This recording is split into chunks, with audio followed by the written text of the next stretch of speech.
And thank you for joining us once again here on Talk of the Town.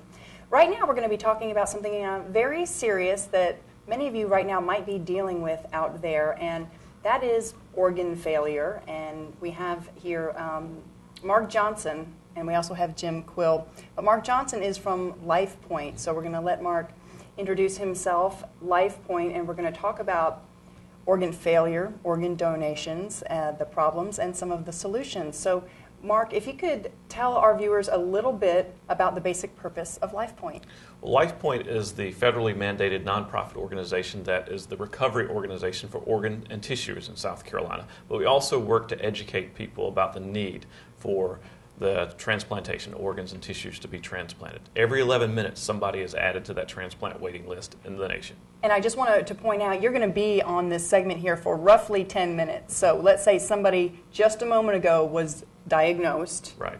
And by the end of our interview together, another person will be diagnosed. So it's happening that rapidly. Exactly. And we want to talk about some of the national numbers as well. How many people would you say currently are on the list waiting at this moment for an organ? There's over 110,000 people right now in the nation waiting for a transplant. About 1,000 in South Carolina are in need of a transplant. Jim is a transplant recipient. He was one of the lucky ones that got a transplant, but not everybody's lucky. Every 90 minutes, somebody dies waiting on a transplant. That is unbelievable. And when you talk about 110,000 people, we were talking just a little bit before the show began about trying to put that number in perspective a little bit. And I know we have a lot of sports fans here in South Carolina. Can you help give them a little general idea of that number? Well, think about Williams-Brice Stadium or Death Valley up at Clemson. Those hold fewer people than are waiting on the transplant waiting list right now. That's an enormous amount of people in this country. And when we say waiting, that means they are currently in dire need of an organ, right, and without which they're terminal. Yes. Okay. Let's talk about what organs are generally or most commonly needed out there. The number one in South Carolina and pretty much everywhere in the nation is the kidney. Hypertension, high blood pressure, and diabetes eventually work on those kidneys to where they fail. And once they fail, you go on dialysis or you get a transplant, or you go on dialysis until you get the transplant. But that is what is greatest in need. About 90% of the people in South Carolina that need a transplant need a kidney transplant. Well, and I just lost a member of my family within the past 3 weeks or so due to complications from diabetes, and it was her kidney that ultimately failed on her, and she was actually on the list and didn't make it. So I understand very personally how large this problem is and what it's like for the person who is waiting. And I just want to mention again, when we get back to numbers, I lost one person 3 weeks ago, but 18 people a day, 18 families a day are losing someone while they wait. Right. And that is a shame. So we really want to see what we can do to help out. What are some of the solutions that Lifepoint is working on, and what are some of the partnerships that you have with other organizations, and what are some of the things that locals here in the Low Country can do to help out? Well, we have a campaign that we're working on with the South Carolina Hospital Association to get the hospitals across the area to engage the businesses, to do some education in businesses to get people to sign up. We call it the Scrubs program. And we're working through that through the end of the year and hopefully beyond that. But April is Donate Life Month, which is why we're on here with you to talk about the need in general, focus that need of people signing up on the registry. You know, a lot of people say, well, I can't get involved. Well, it doesn't take a lot to get involved to become an organ and tissue donor. Just think about it. If you agree on it, you can sign up on the donor registry, which is at their website, every11minutes.org. It takes 5 to 10 minutes to do. And if you do that, you can save a life through organ and tissue organ transplantation and improve lives. There's so many people out there that need tissue transplants, and that is a huge thing. That tissue transplantation can help people with breast reconstruction after mastectomies, after breast cancer. A lot of people don't really understand that. They think of only burn victims need skin and transplantation, but that's not the case.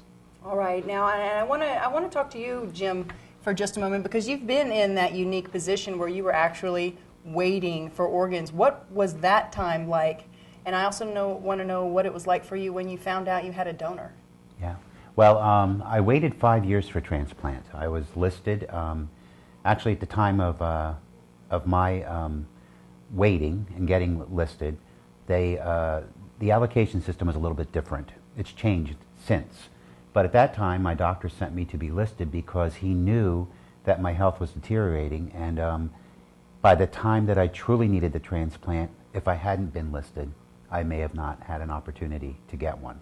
So I was listed when I was feeling fairly well, but by the time the 5 years passed, my health had deteriorated to a point where I was totally breathless. I was unable to even bend to tie my shoes. I could barely walk across a room without becoming breathless. Really everything in life was a chore, and every day was a lot of fear and panic. I was going to ask I hate, this is a delicate question, how scared must have you been? Yeah, and I think the most fearful thing was the fact that would I get a donor? Would it come in time?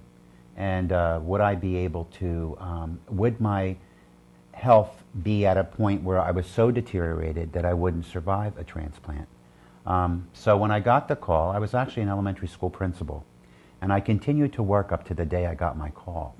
But however, my productivity at my job was deteriorating to a point where I was just at the point to really discuss the idea of disability and all of that. And I got the call at work, and at that point, my health had deteriorated to the point of really I was very, very, my quality of life was nearly, was nothing. So when that call came, I was truly inspired, and my whole, all my hope lifted immediately. And I was, it was funny because I was sitting with a teacher at the point that the call came in, having a discussion about end of the year and getting everything together to close the school year.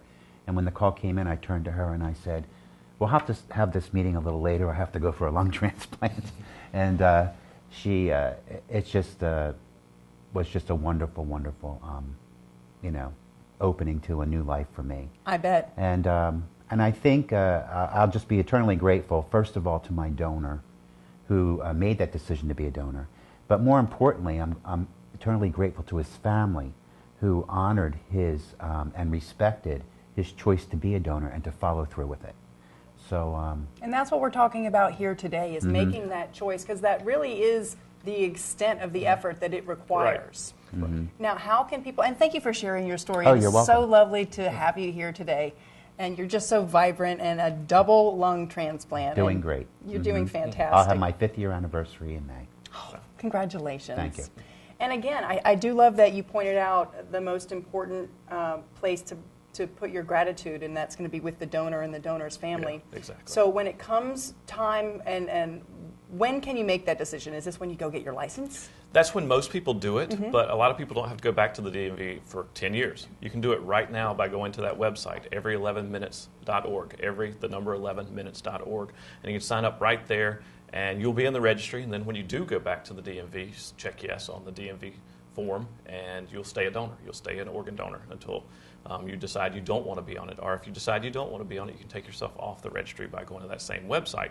But a lot of people have this misconception and don't sign up because they think they're too old or they can't be a donor because of some health reasons. We encourage everybody to sign up that believes in organ donation, and at the time of death, it'll be decided whether that person can be a donor. But most people can be tissue donors, whether they can be organ donors or not. So your viewers, if they think they can't be an organ donor, they can at least help somebody through tissue donation, perhaps. Certainly, and of course, I know that I have probably no real conception of the ways I could help somebody. I mean, you can donate eyes. There's just many ways you can go, and certainly many people out there waiting at this very moment for a donation to come through that's going to save them or perhaps somebody in their family. So it really is an important thing to do, and we just encourage you to think about it and really hope that you do make that decision to save a life and give of yourself. I think you'll feel real good about that decision if you do it. And you said the easiest way to do it is to go to every 11 minutes. .org. Is there any other phone numbers or places people can go to participate in Donate Life Month or the Scrubs program? You can call the Lifepoint 800 number, and there's also an 800 number, 187-PASS-IT-ON. We'll get you to Donate Life South Carolina, and if you don't have access to a computer, a form can be sent to you that you fill out, mail back, and that will put you in the registry as well. All right, wonderful. Well, I want to thank you both so much for coming in. And Jim, thank you for sharing your story. Thank you. It's Thank just you so for great having to us. have you here today. Right. And we want to thank you also, Mark, for coming in, and everyone over at Lifepoint. And a quick shout out to just some of your partners or facilities here locally who are helping you. Mhm. Well, the regional hospitals around the area are part of the Scrubs program and or have access to become involved. If somebody's at the hospital, let's say they're at the emergency room or they're just in the waiting room, is there a place at the hospital you can sign up to be a donor as well? Typically not.